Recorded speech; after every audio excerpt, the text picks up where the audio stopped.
প্রতিদিনের মতো আবারও আজ লাঞ্চ ভিডিও নিয়ে চলে এসেছি। তো আজ মঙ্গলবার, মেয়ে পরীক্ষা দিতে যাবে, ছেলেও স্কুল যাবে। তো রান্নাবান্না কমপ্লিট, চলুন দেখাই কী কী রান্না করলাম। এখানে আছে একদম গরম ভাত, এখানে করেছি মাছ দিয়ে আলু দিয়ে বেশি করে টমেটো দিয়ে একটু কাঁচা লঙ্কা দিয়ে ঝালের ঝোল বলে এটাকে, যেটা করেছি অনেক দিন করা হয়নি বলে এটা করলাম। আচ্ছা, এখানে করেছি মোরলা মাছ ছিল, ছোটো চিংড়ি মাছ ছিল, দিয়ে বেগুন দিয়ে পেঁয়াজ দিয়ে শেষে একটু ধনেপাতা কাঁচা লঙ্কা দিয়েছি, একটু তরকারি মতো করেছি। আর এখানে করেছি লাউ ঘন্ট, একদম এটা তেল ছাড়াই।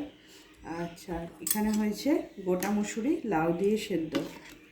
এটা মুসুরির ডাল যেটা গোটা হয়, খোসা ছাড়ানো ডালটা আমরা খাই, এটাও খাওয়া হয় কিন্তু আমাদের গোটা মুসুরি লাউ দিয়ে সেদ্ধ। আর এখানে করেছি টমেটোর চাটনি। এখানে ছেলের জন্য টিফিনও করা হয়ে গেছে, ডিম টোস্ট।